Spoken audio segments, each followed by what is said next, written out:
Everyone, इस video में हम चैप्टर 2 टाइप्स ऑफ हार्डवेयर के असाइनमेंट के डिस्क्रिप्टिव क्वेश्चन सॉल्व करेंगे। इससे पहले की वीडियो में हमने इस चैप्टर के एमसीक्यू क्वेश्चन सॉल्व किए थे। डिस्क्रिप्टिव क्वेश्चंस के नंबर ऑफ क्वेश्चंस बहुत ज़्यादा हैं, इसलिए हमने वीडियो को 5 क्वेश्चंस में डिवाइड किया है ताकि हमारी वीडियो बहुत ज़्यादा लंबी ना हो। स्टार्ट करते हैं।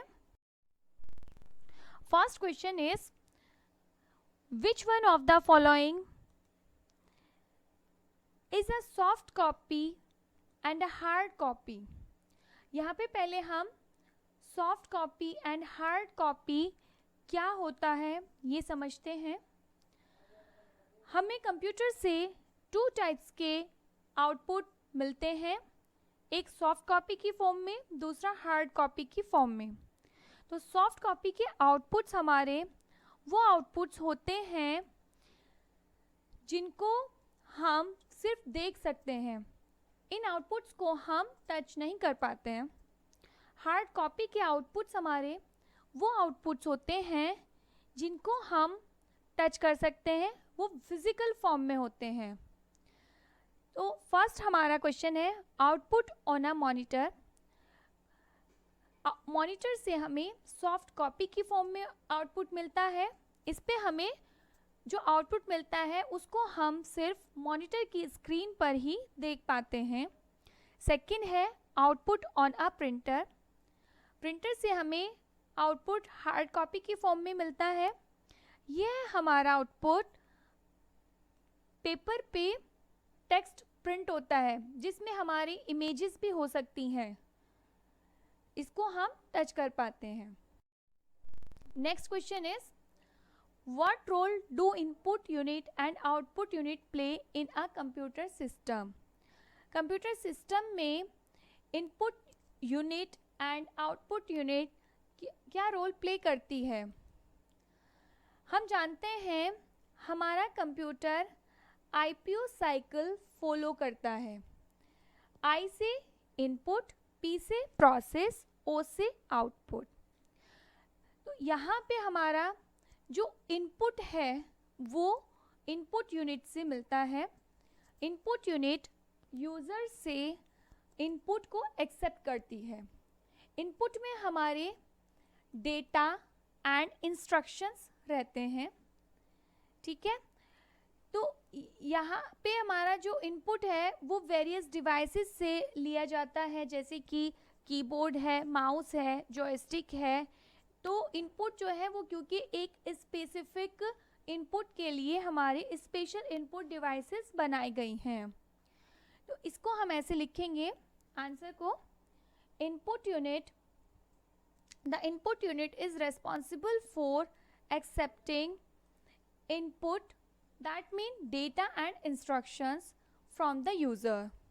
input unit हमारी responsible होती है user से data and instructions accept करने के लिए।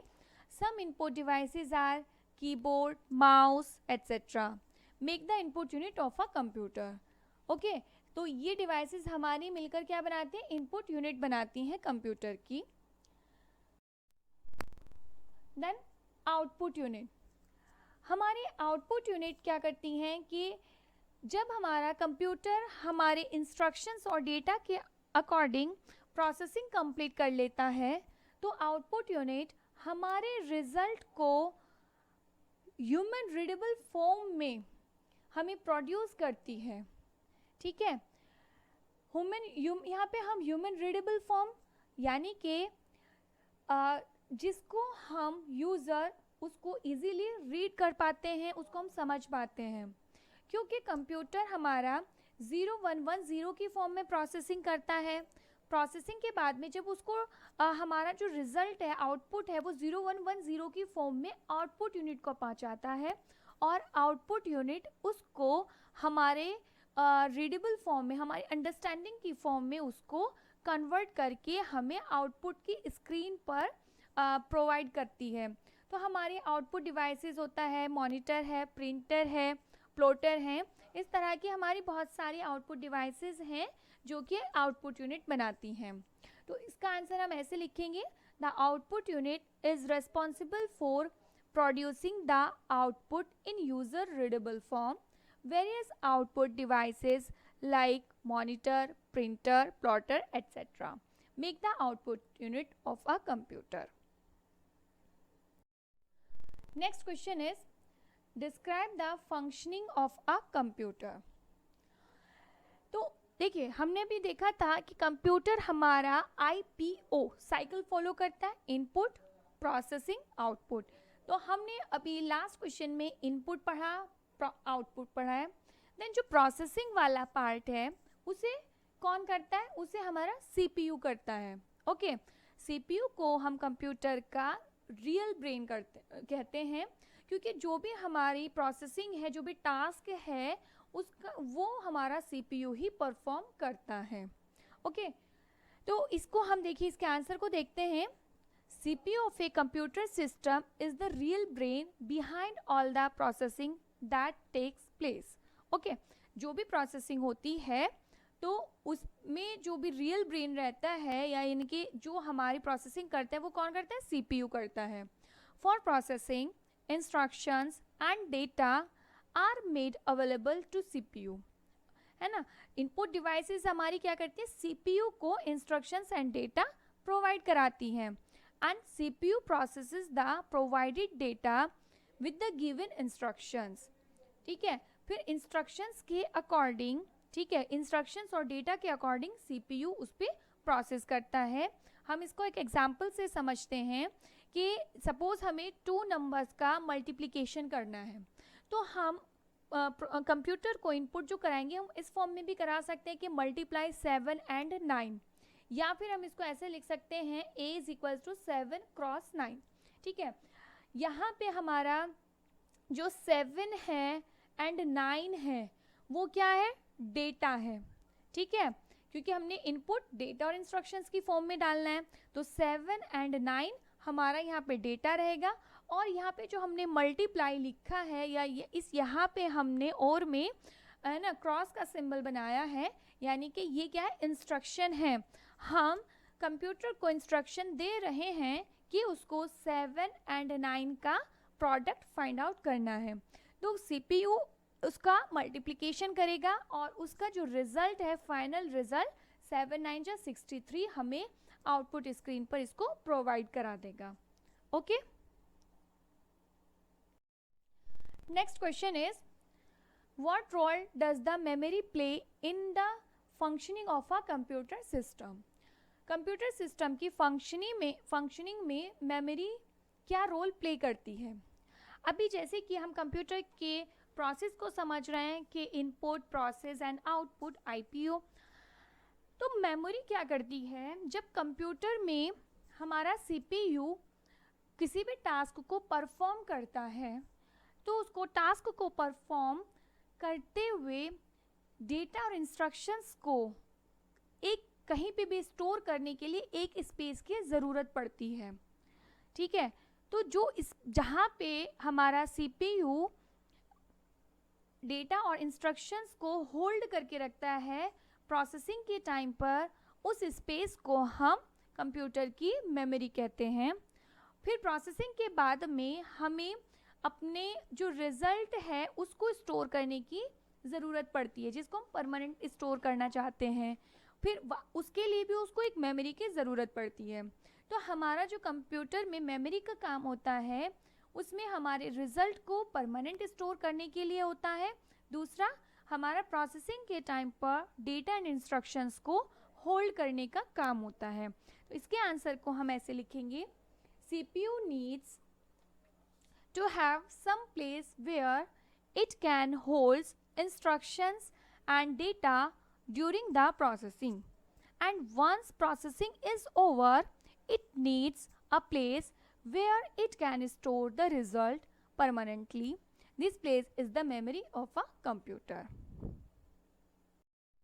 Next question is, discuss two popular input devices. Input devices क्या काम करती है, ये हमने अभी प्रीवियस क्वेश्चंस में देख लिया है। अब यहाँ पे हम कोई भी बहुत पॉपुलर जो इनपुट डिवाइसेस हैं उनको देखते हैं। हमारी फर्स्ट डिवाइस है कीबोर्ड। ओके, इसको कीबोर्ड को सब लोग अच्छे से जानते हैं। हमारा जो कीबोर्ड होता है वो एक टाइपराइटर की तरह होता है, ठीक है। इसमें हमारे बटन्स होते हैं, उन बटन्स को हम कीज़ कहते हैं, ठीक है। और हमारे कई टाइप्स के कीबोर्ड्स होते हैं, वायरलेस है और वायर्स होते हैं, और भी तरह के कीबोर्ड्स होते हैं। बट हमारा जो स्टैंडर्ड कीबोर्ड है वो हमारा QWERTY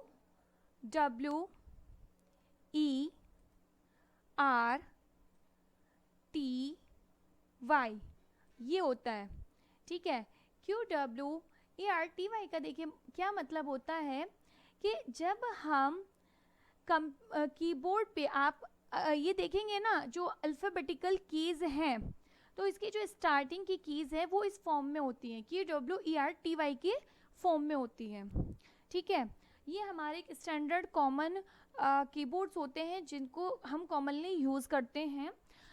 ये इसका हमारा इनका रैंडमली होना, जैसे कि QWERTY में फिर UIPO इस तरह के हमारा कीज़ में सारी जो कीज़ है, अल्फ़ाबेटिकल कीज़ है, वो सीक्वेंस में नहीं है, ABCD की फॉर्म में नहीं है, ठीक है। तो इसके पीछे हमारा ये रीज़न है कि जब हमारे कंप्यूटर को बनाया गया, कीबोर्ड्स को बनाया गया, तो स्टार्टिंग में हमने ABCD की फॉर्म में इसमें कीज़ बनाई, लेकिन उससे हमारा क्या हुआ कि एक तो हमारी जो टाइपिंग की स्पीड है वो इफ़ेक्ट होती है, ठीक है। हम अगर ABCD सीक्वेंस में हमारी कीज़ रहती हैं तो हम फास्ट टाइपिंग नहीं कर पाते हैं, ठीक है। दूसरा इसमें ये है कि क्योंकि हम जानते हैं कि हमारा जो कंप्यूटर है वो 0110 की फॉर्म में हमारा वर्क करता है, ठीक है। तो हमारा जो टेक्स्ट है या कमांड्स हैं जब हमारे कंप्यूटर के पास जाती हैं तो वो 0110 में कन्वर्ट होती हैं। हम उसको टेक्स्ट में टाइप कर रहे हैं और वो कंप्यूटर के पास हमारा कैसे जा रहा है, 0110 की फॉर्म में जा रहा है। तो इसके कन्वर्जन के लिए हमारे कुछ कोड्स होते हैं, जैसे कि हमारा ASCII कोड है ना। तो देखिए ASCII कोड में American standard code for information interchange हमारा इसकी फुल फॉर्म होती है ASCII,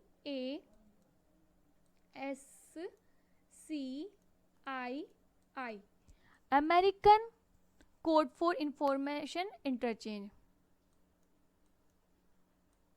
ठीक है।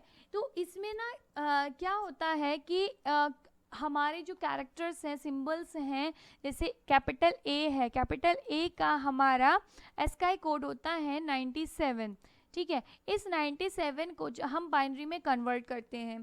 तो जब अगर हम इसको अल्फ़ाबेटिकल ऑर्डर में लिख लेते हैं तो इसमें हमारी जैसे जब हम कंप्यूटर के पास ABCD अगर हम एक ही बार में प्रेस करते हैं तो मिस्टेक्स होने की, कोड के कन्वर्जन में मिस्टेक होने की पॉसिबिलिटी बन जाती है।